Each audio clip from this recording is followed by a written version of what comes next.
Selamat siang teman-teman semuanya, izin untuk memperkenalkan diri, nama saya Natania Alvina Putri Warubu dari kelompok 2. Hari ini kami diberikan kesempatan untuk dapat mempresentasikan materi kami, yakni pembelajaran Bahasa Indonesia.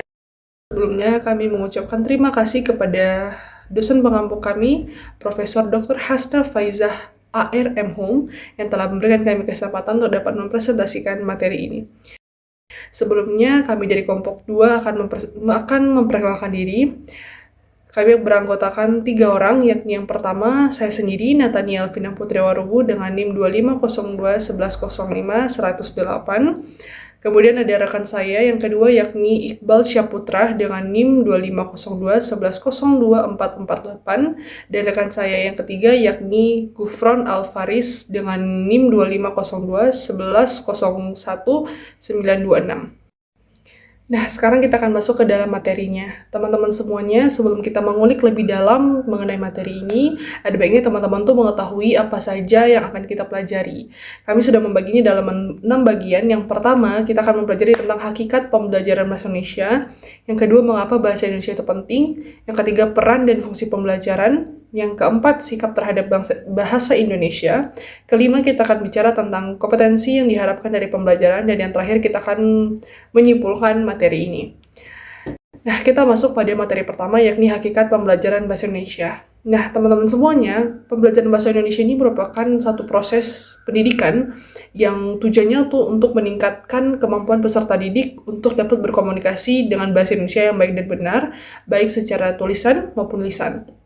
Nah, bahasa Indonesia ini tuh sering dijadikan pembelajaran wajib dikarenakan ada faktor-faktornya teman-teman. Salah satunya adalah kita ketahui bahwa Indonesia ini terdiri dari berbagai suku dan juga budaya dengan bahasa sukunya masing-masing. Nah, bahasa Indonesia ini menjadi salah satu alat pemersatu bangsa. Dengan berbagai suku yang kita punya, kita menggunakan bahasa Indonesia untuk dapat berkomunikasi antara suku yang satu dengan suku yang lainnya. Yang kedua, ini menjadi satu identitas nasional kita dan juga alat untuk mencerdaskan kehidupan bangsa. Dan yang terakhir adalah kita gunakan sesuai dengan kaidah tata bahasa, ejaan, dan juga pembentukan istilahnya. Nah, teman-teman, tadi kita udah bahas nih ya, alasan sederhana kenapa bahasa Indonesia ini sering dijadikan pembelajaran wajib, baik di sekolah maupun di kuliah. Nah, sekarang itu kita akan membahas lebih dalam lagi, alasan kenapa bahasa Indonesia itu penting banget, teman-teman. Kami sudah membaginya menjadi 4 alasan utama. Yang pertama, pemersatu bangsa, kedua, mencerdaskan bangsa, dan yang ketiga, identitas nasional, dan terakhir adalah pengembangan ilmu pengetahuan.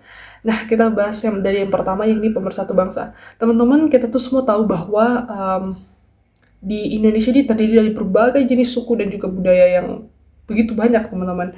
Oleh karena itu, kita membutuhkan satu bahasa yang menjadi jembatan komunikasi kita antara suku yang satu dengan suku yang lainnya. Ini tujuannya adalah untuk memperkuat rasa persatuan dan kesatuan kita, teman-teman, sebagai satu bangsa. Dan yang kedua, mencerdaskan bangsa. Ini tuh lebih tepatnya mengarah kepada sarana utama dalam proses pendidikan dan juga penyebaran informasi. Ini mendorong untuk perkembangan intelektual bangsa kita. Yang ketiga, identitas nasional. Identitas nasional ini lebih ke merefleksikan jati diri bangsa Indonesia di mata dunia dan di antara warganya sendiri. Dan yang terakhir adalah pengembangan ilmu pengetahuan. Pengembangan ilmu pengetahuan mungkin transfer dan juga pengembangan ilmu pengetahuan serta teknologi melalui publikasi dan juga penelitian. Nah, untuk materi berikutnya akan dijelaskan oleh rekan saya, Iqbal. Assalamualaikum warahmatullahi wabarakatuh. Perkenalkan, saya Iqbal Syaputra dengan NIM 250211024448. Selanjutnya, saya akan menjelaskan terkait peran dan fungsi pembelajaran. Peran di sini mencakup pembentukan karakter, pengembangan kecerdasan, peningkatan mutu pendidikan, mengenal diri dan budaya, serta berpartisipasi dalam masyarakat.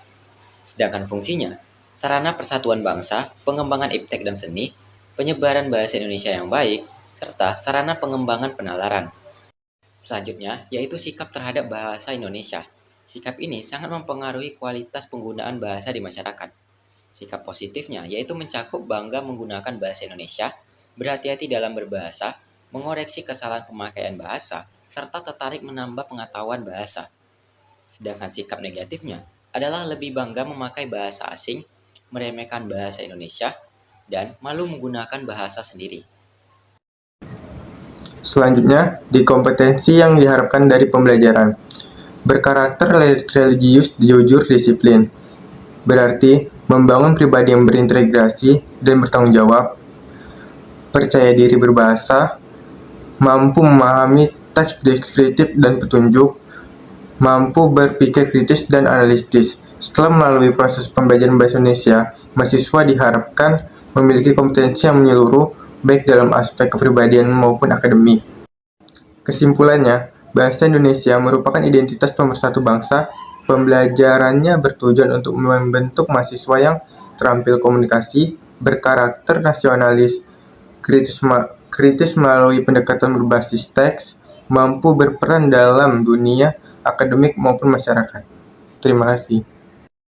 Mungkin sekian saja materi yang bisa kami sampaikan kepada teman-teman semua. Jika ada kesalahan kata yang kami ucapkan, mohon dimaafkan. Sekian dari kami, terima kasih.